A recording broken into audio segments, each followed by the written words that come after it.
Queens, welcome back to another video. Today I am going to be discussing mental health and fashion.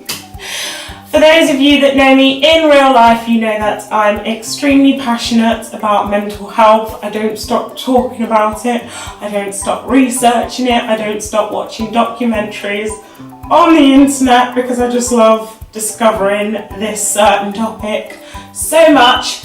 I have now started college. I am studying the Access to Nursing course and hopefully things go well and I pass college. I have found that my mental health varies on a daily basis.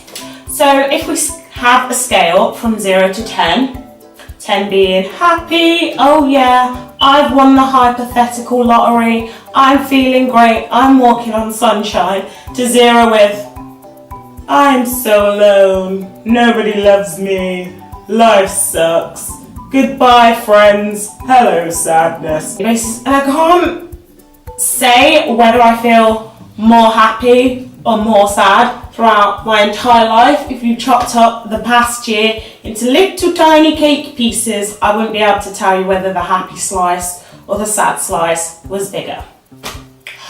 I really enjoyed watching my friends Get to Know Me tag, and she said a sentence in the video that got me thinking. She described her fashion style as bipolar.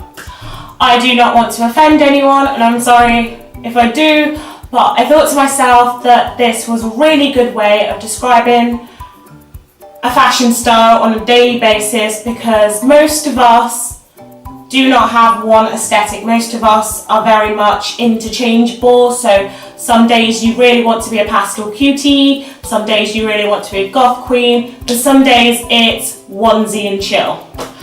I have a onesie designated to these special days where I don't feel like doing anything as well. I find that when it comes to my fashion aesthetic, I find it really difficult to pick one aesthetic because I'm just one of those try everything once, love everything new kind of people, and I get bored very easily when I decide to stick to one fashion style. So throughout my entire life it's just been a mix and match of stuff that works for me and stuff that doesn't work for me. So I've just got a very varied wardrobe upstairs, and if you've watched my 5 favourite dresses video you will know what I'm talking about. So when I am upset and I have days where I don't feel like leaving the house apart from college and work, then I will not make the effort. I'll be a bit of a tramp, let's put it that way. I'll sit in my onesie, my hair will be out, I'll just be reading, colouring in. I just don't feel like leaving the house or making as much effort to get ready as I usually do. If you know me quite well, you'll know that I don't wear makeup on a daily basis. However, I feel like if I did wear makeup on a daily basis during the times when I am depressed and upset, then I won't feel like putting makeup on that day or making as much effort with my nails or my hair. And I feel like when I'm having confident days, such as this one, I feel not more colourful. I mean, I don't know what statement this outfit is telling you today, but I feel more, look at me, I'm colourful, I'm happy. I try and I make sure that every single day when I'm going out to meet my friends, or even if I'm sitting at home, that I always wear something food themed, because I feel like even though I've mentioned that I don't have an aesthetic, I kind of do. It's everything food themed. So when it came to deciding my aesthetic, I made a video about this 2 years ago, my food clothing collection. I'll leave the link down below. When it came to deciding an aesthetic, I felt really glum.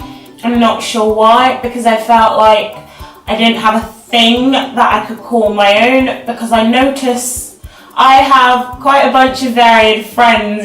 I love seeing their styles, it's so amazing. I have an amazing friend who's a goth queen. Her wardrobe is just like, hello, wow, you look amazing and witchy and spooky and I love you, just keep being you. I have another friend who's a pastel cutie. It looks like a candy factory exploded on them. I'm just like, I just get diabetic from looking at them. They're just sugary sweetness and cuteness and goodness. I'm just like, oh my god, you're a pastel cutie. And then I have another friend who's a vintage god, and she loves styles from the 60s and 70s, and just like, I've just gone back in time looking at you. Oh my god, you are perfect. And then when it comes to Jelly, it's just like,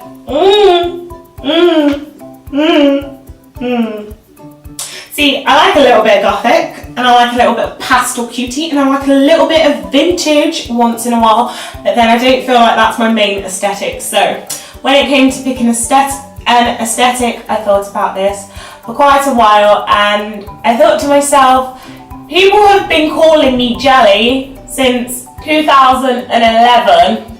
I mean, I changed my name legally, but my old name wasn't even a variation on Jelly. People just decided to call me Jelly because I'm quite colourful and hyper most of the time.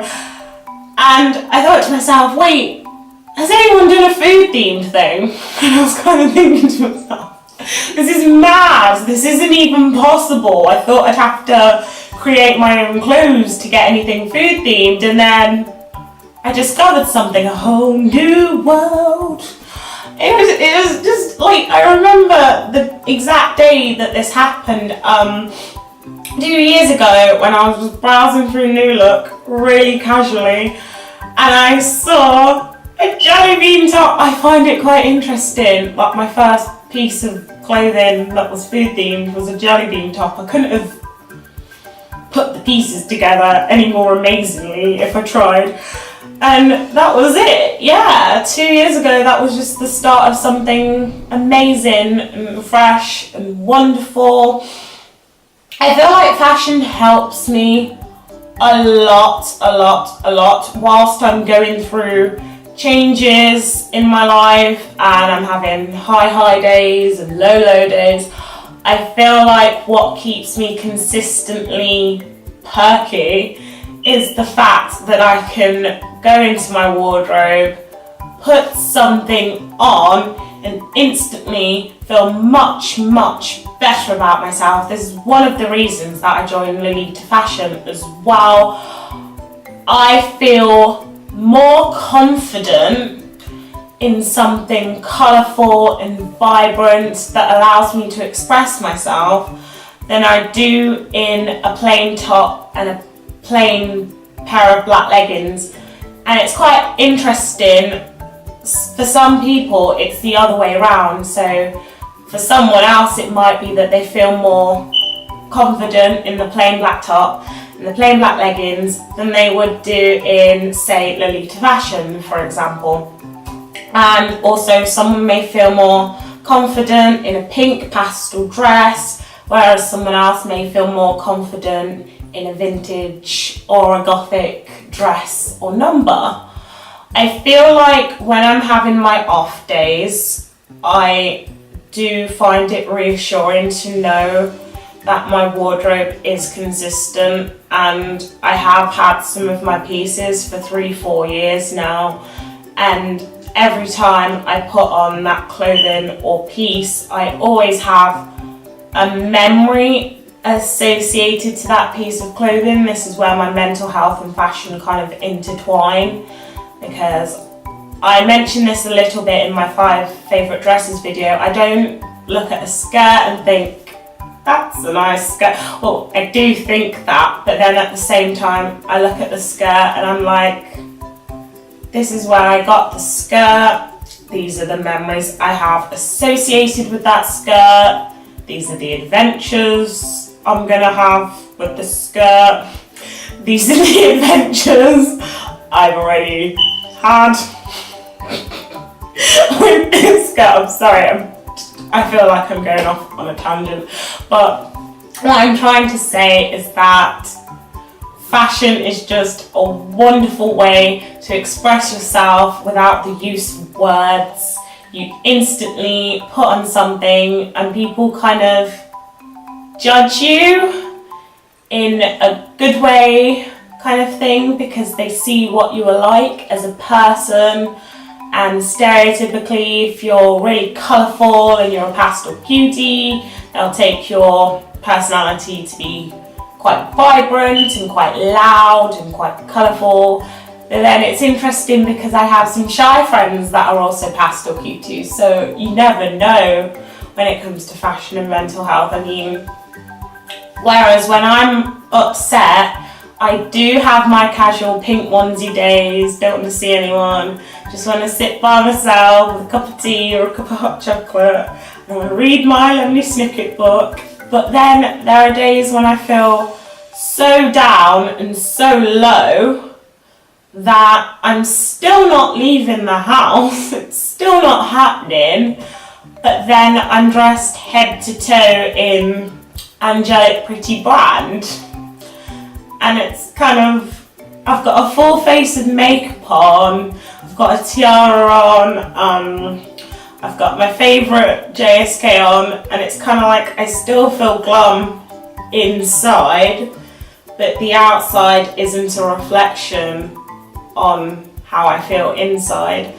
But then me sitting in that JSK or in that piece makes me feel a little bit better about myself, just based on the fact that fashion cheers me up. So my current mood today is quite, I can't explain it. I feel vibrant, I feel happy, I feel confident. I know as well as fashion that when my mental health is deteriorating, I can turn to music, I can turn to my friends, I can turn to my best friends.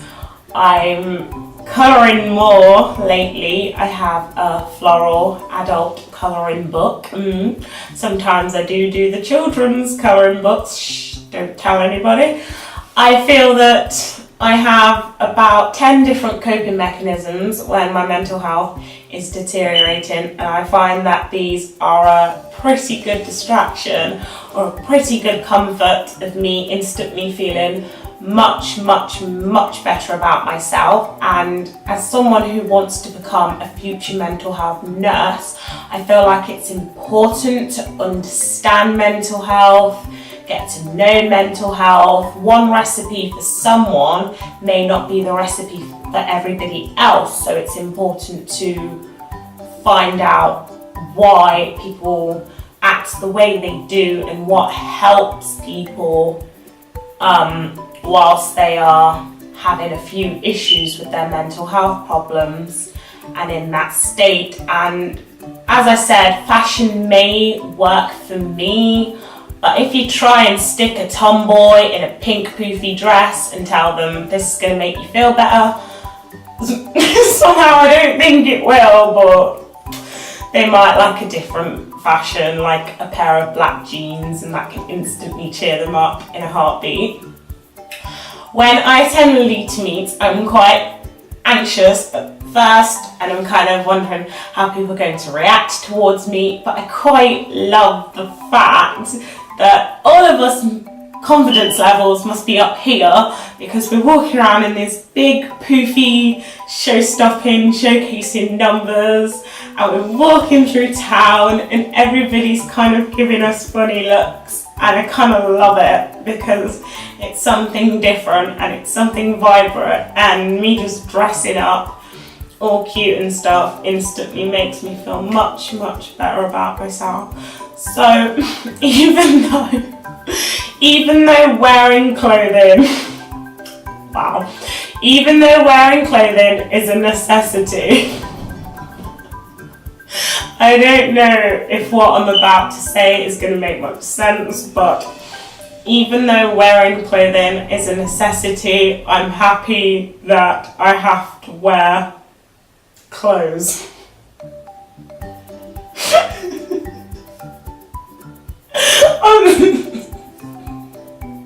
I think you kind of understand what I'm trying to say. I hope you do, because I don't know how else to word it.